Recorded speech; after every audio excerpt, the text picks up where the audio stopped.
எல்லாம்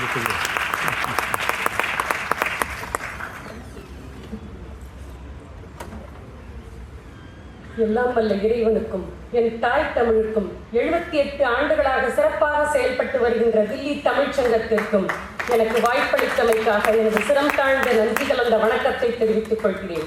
சொல்லில் செல்வர் நடுவர் அவர்களுக்கும் என் அணியிலே மிகச்சிறப்பான கருத்துக்களை நேர்மையாகவும் கூர்மையாகவும் கூற அமர்ந்திருக்கும் எனது உடன்பிறவா சகோதரிகளுக்கும், நடுவரும் ஆணாக இருப்பதால் வெற்றிக்கனி எமக்குத்தான் என்று கொட்டாவி விட்டுக் கொண்டிருக்கும் எதிரடிக்காரர்களுக்கும்,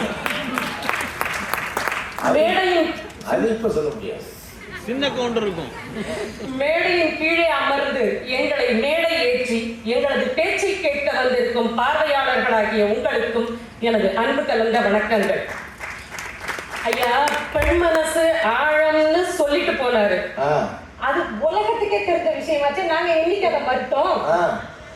அந்த ஆழமான மனசுல நாங்க அதை மறக்கவே இல்லையே. அந்த ஆழமான மனசுல கூட அவ தன் காதல்ல தாங்க உறுதியா இருப்பா. அது அவங்களுக்கு தெரியுமான்னு கேளுங்க முதல்ல. தெரியுமா? லேடி இருக்கோ, தாடிக்குள்ள எத்தனை லேடி இருக்கோ யாரு உங்களை சொல்லல. நீங்க நல்லவரு, வல்லவரு. தலைவன் தலைவின்னு ஒரு பெரிய அகநானூறு பாட்டை பாடிட்டு போயிருக்காரு. இங்க இத்தனை பேர் உட்கார்ந்து இருக்காங்க. யாராவது ஒருத்தர்கிட்ட கேட்டுட்டு சொல்லுங்க, அவங்க யாருக்காவது அதுல ஒரு வார்த்தையாவது புரிஞ்சுச்சான்னு கேளுங்க. இந்த சொன்னது தானே. எங்க இருந்து சார் கிளம்பி வந்தீங்க? ரூம் போட்டு யோசிச்சுட்டு வந்தீங்களோ நீங்க? பொழுதுபோக்குக்கு தமிழ்ச்சங்கத்தை பட்டிமன்றம் பார்க்க வந்தா இவர் பாட்டு பாடி எல்லா மக்களையும் இங்க ஓட வச்சிருவார் போல இருக்கு. நடுவர் அவர்களே ஒரு பெரிய இதுக்கு நம்ம பாட்டே தேவையில்ல. நடுவர் அவர்களே ஒரு பெரிய பிரேக்கப் தத்துவம் சொல்லிட்டு போனாரு. சொல்லுங்க. போன் கால் எடுக்கலன்னா பிரேக்கப் பண்றாங்களா? ஐயோ டாக்டர் சார், உங்களுக்கு எதுவும் பிரேக்கப் ஆயிடுச்சா? அதான் இங்க வந்து புலம்பிக்கிட்டு இருக்கீங்களா நீங்க? சமைக்க தெரியலனா பிரேக்கப்பா, டான்ஸ் ஆட தெரியலனா பிரேக்கப்பா. ஐயா, தன்வினை தன்னை சுடும்னு சொல்லுவாங்க, எல்லாரும் கேட்டிருக்கோம் நம்ம.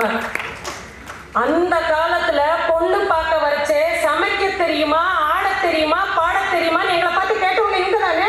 கண்டிப்பா. அதாவது அதை கூட பரவாயில்ல, இந்த வெளியில எல்லாம் உட்காந்துருப்போம். அந்த பொண்ணுக்கு இது மாப்பிள்ளைக்கு தங்கச்சின்னு ஒன்று இருக்கும், அதுதான் உள்ள போவோம் முதல்ல. அது போய் என்ன பண்ணோம், உங்க முடியை பிடிச்சி இப்படி இழுத்து பார்ப்போம். ஏன் ஒரிஜினல் முடியா இல்லை அது ஏதாவது ஒட்டு முடி, சௌரி முடி, சௌரியமா இருக்கும். அதுக்கு பேரு தான் சௌரி. அது இருக்கான்னு பார்க்கறதுக்கு தான் அப்படி, வேற ஒன்றும் இல்லை. அதே கேள்வி இவங்களுக்கு இன்னைக்கு திரும்பும் போது மட்டும் இவங்களுக்கு குத்துதோ? அவன் இவர் வந்து ரொம்ப ரீல் விட்டுட்டு இருக்காரு சார். இங்க வந்து அவன் இன்னைக்கு பிரேக்கப் பண்ணிட்டு இன்ஸ்டாகிராம் ரீல் போட்டுட்டு தெரிஞ்சிட்டு இருக்கான். இவர் ரொம்ப அவுடேட்டடா பேசிட்டு இருக்காரு. இங்க வந்து இவங்களுக்கெல்லாம் என்ன தைரியம் பாருங்க. 3 பேரும் ஆளுக்கு 2 பெண்களை வச்சுக்கிட்டு வேட்டியை கட்டிட்டு உட்காந்து வேட்டியை கட்டிட்டு 3 பேரும் 2 பெண்களை வச்சுட்டு இருக்காங்க. இவருக்கு ஒரு பொண்ணு, அவருக்கு ஒரு பொண்ணு, அவருக்கு 2 பொண்ணு. பொங்கலை பத்தி வச்சிருக்காங்க சார்.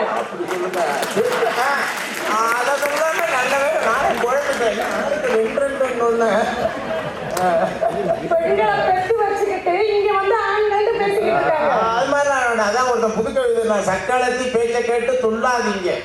2வது சொல்லுது, சக்கரத்தி பேச்ச கேட்டு துள்ளாதீங்க, இந்த சக்கரை கசக்குதுன்னு சொல்லாதீங்க. ஐயா, காதல்னா என்னங்க ஐயா? என்ன? சொல்ல துடிக்கும் உதடுகளுக்கும் சொல்லாமல் தவிக்கும் இதயத்திற்கும் இடைப்பட்ட உணர்வே காதல். நாம எல்லார் மேலேயும் அன்பு வச்சிடலாங்க ஐயா. ஆனா அந்த இடைப்பட்ட உணர்வு, ஆழமான அன்புங்கிறது யாராவது ஒருத்தர் மேலதான் எல்லாராலையும் வைக்க முடியும். காதல்னா வானத்துல தோன்றி மறையும் வானவில்னு நினைச்சிட்டாங்க இவங்க.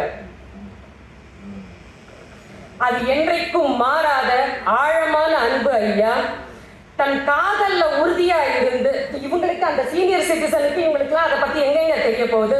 திருவள்ளுவர் பெண்களின் காதலை எவ்வளவு அழகாக வர்ணிச்சிருக்காரு பாருங்க. கண்ணுள்ளார் காதலவராக கண்ணும் எழுதேன் கரப்பா கறிந்து. அதாவது காதலர் கண்ணுக்குள்ளேயே இருக்கிறதுனால கண்மை பூசிக்கிட்டா எங்கேயாவது அவர் மறைஞ்சிருவாரோன்னு கண்மை கூட அவங்க பூசி முடியும். இது மட்டும் இல்லைங்க, சூடான சாப்பாடு சாப்பிட்டா எங்கேயாவது நெஞ்சுக்குள்ள இருக்கிற காதலருக்கு வந்து சுற்றும். அவங்க அந்த சூடான சாப்பாடு கூட சாப்பிடுறது இல்லையா? இதெல்லாம் வேணாங்க. இவங்க எல்லாரும் மனைவி சமைச்சு சூடா சாப்பிட்டுருக்காங்க. என்னைக்காவது அவ சாப்பிட்டாளான்னு இல்ல, அவ சாப்பிட்டாளா இல்லையான்னு இங்க கவனிச்சுட்டாங்களான்னு ஃபர்ஸ்ட் கேளுங்க சார். சாப்பிட்டாங்களா இல்லையான்னு. எங்க ஊர்ல ஒரு அம்மா இருக்கு, அவர் புருஷன் வந்து துபாய்க்கு போயிட்டாரு. அந்த பொண்ணு இது வரைக்கும் சூடா காப்பியே குடிச்சது இல்லைங்க. ஆமா, எந்த உணவு கொடுத்தாலும் பச்சை தண்ணி மாதிரி ஆற வச்சு அதுதான் குடிக்கும். ஏம்மா அப்படி சாப்பிட்ற? இல்லை, என் கணவர் என் இதயத்தில் இருக்காரு. நான் அதிகமாக சாப்பிட்டா, சூடாக சாப்பிட்டா அவருக்கு அங்கே சுடும். அதான் நீ இங்கே நலம் நான் அங்கே நலமான்னு சொன்னோம்ல, அதனால தான். அப்படிப்பட்டவங்க தான்மா நீங்க. சும்மா வரிஞ்சு கட்டிட்டு பேச வந்துட்டாங்க சார். சூடி கொடுத்த சுடற்குடி. ஆண்டாளை விட காதலுக்கு உதாரணம் வேற எந்த பெண்ணை சொல்ல முடியும்? பெருமாளை மனதார நினைத்து உருகி காதலை பக்தி என்ற வார்த்தைகளுக்குள் அடக்கிவிட முடியாது.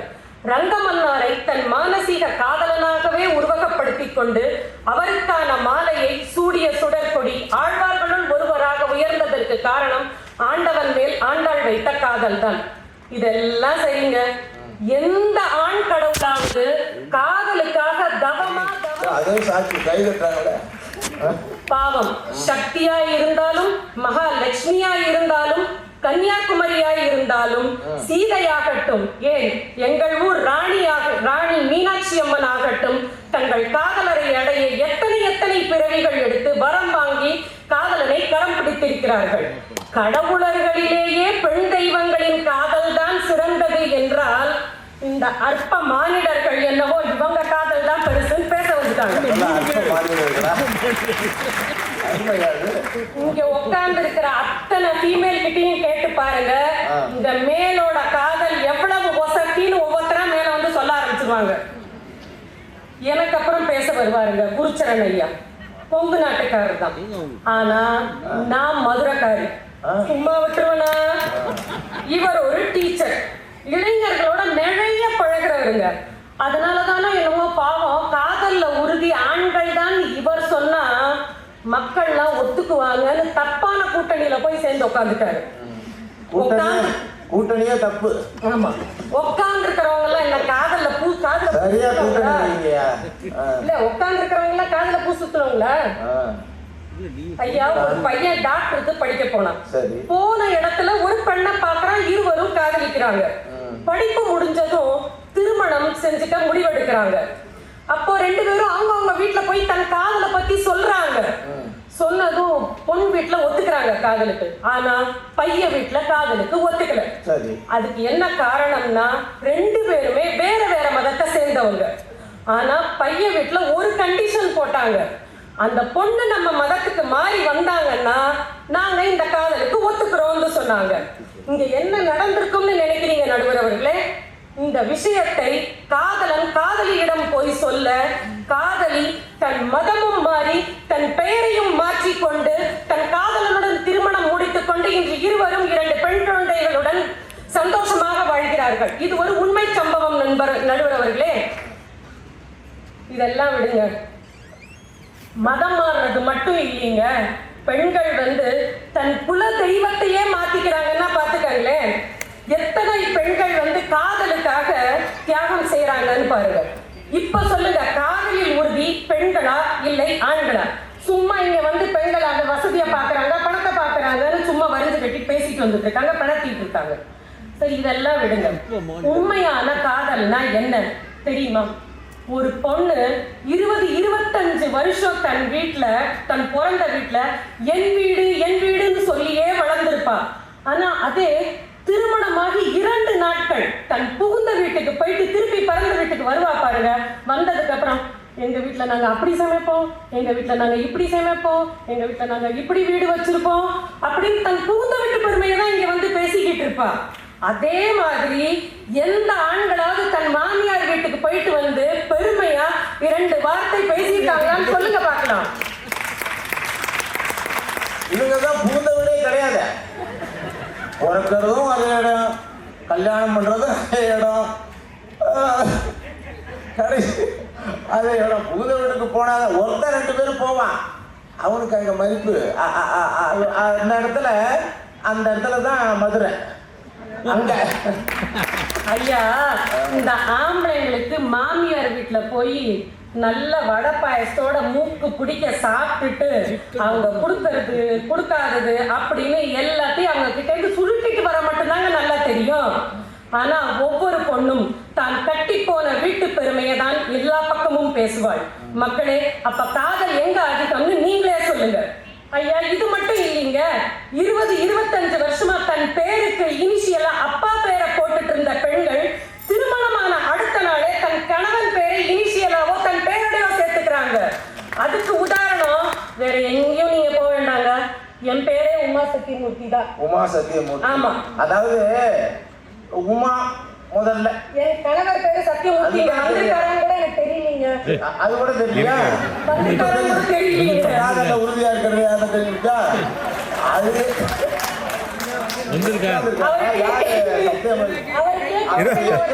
திசை நோக்கி வணங்குகிறேன். சத்தியமூர்த்தி இருக்கின்ற ஐயா, நான் என் பேருக்கு பின்னாடி அவர் பேரை சேர்த்துக்கிட்ட மாதிரி அவர் எங்கேயாவது அவர் பேருக்கு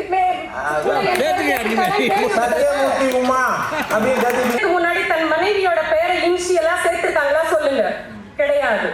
ஐயா, பேரையே மாற்றிக்கொள்ளும் காதல் எங்கள் காதல். பேரளவில் இருக்கும் காதல் தான் ஆண்கள் காதல்.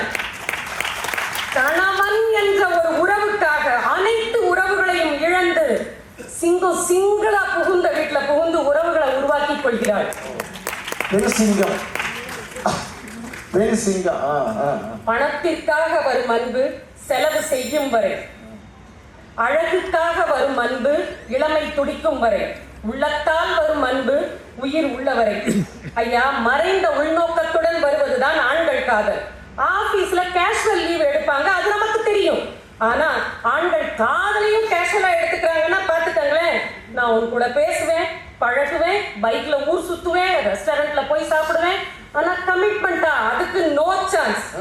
நான் ஏன்னா நாளைக்கே உன் கூட போர் அடிச்சு போச்சுன்னா போன்ல மெசேஜஸ் ஸ்வைப் பண்ற மாதிரி ஸ்வைப் பண்ணுவேன், எனக்கு அடுத்த ஆப்ஷன் வந்துரும் அப்படின்னு சொல்ற ஆண்கள் தானே இன்னைக்கு பெரும்பாலும் வலம் வர்றாங்க. பெண்கள் அப்படியே செய்யறது இல்ல.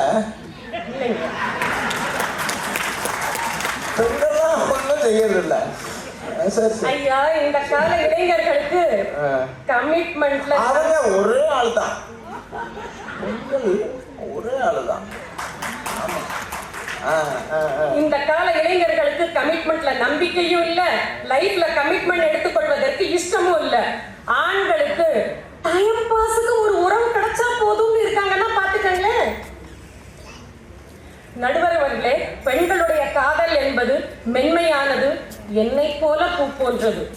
ஆண்களுடைய காதலையானது என்னை போல பூ போன்றது.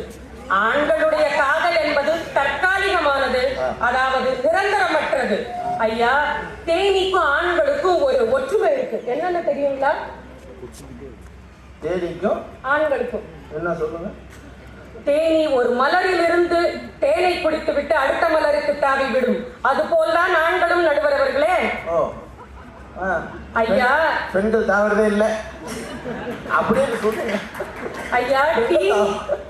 ஐயா, டீனேஜ்ல வர்ற காதல் மட்டும்தான் பெருசா என்ன? டீஏஜ்ல வர்ற காதல், அதாவது டீனேஜ்னா 16, 17, டீஏஜ்னா 50, 60, 70. நார்மலா பெண்கள் சுமங்கலியா தான் சாகணும்னு தான் நினைப்பாங்க. ஆனா இன்னைக்கு இருக்கிற பெண்கள் அவங்க போயிட்டாங்கன்னா அதுக்கப்புறமா அவங்க கணவர் கஷ்டப்படுவாங்கிறத நினைச்சு அவர் முன்னாடி போய், நான் அமங்கலி ஆனாலும் பரவாயில்ல, அவர் முன்னாடி போயிடணும்னு நினைக்கிற பெண்கள் தான் இன்னைக்கு அதிகம். இதுல இருந்து என்ன தெரியுது? பெண்கள் தான் காதல்ல உறுதின்னு தெரியுது. இன்னும் ஒண்ணு சொல்லிடுறேன் இல்லையா நடுவர் அவர்களே, ஆண்கள்னு சொல்லி பாருங்களேன், உதடு ஒட்டுதா? ஒட்டாது. அது மாதிரி அவங்களும் எதுலயுமே ஒட்டாம பொறுப்பு இல்லாம தான் இருப்பாங்க. அதே பெண்கள்னு சொல்லி பாருங்க, 2 உதடுகளும் ஒட்டும். ஆமா, சேர்ந்து இருக்கும். அதனால்தான் பெண்கள் தனக்கே உரிய அரவணைப்புடன் எல்லாவற்றிலும் உறுதியாகவும் வலிமையானவர்களாகவும் புத்திசாலியாகவும் செயல்பட்டு காதலில் மட்டுமல்லாமல் குடும்பத்தில் மட்டுமல்லாமல் பல துறைகளிலும் உயர்ந்திருக்கிறார்கள். பாரதி கண்ட புதுமை பெண்ணாக.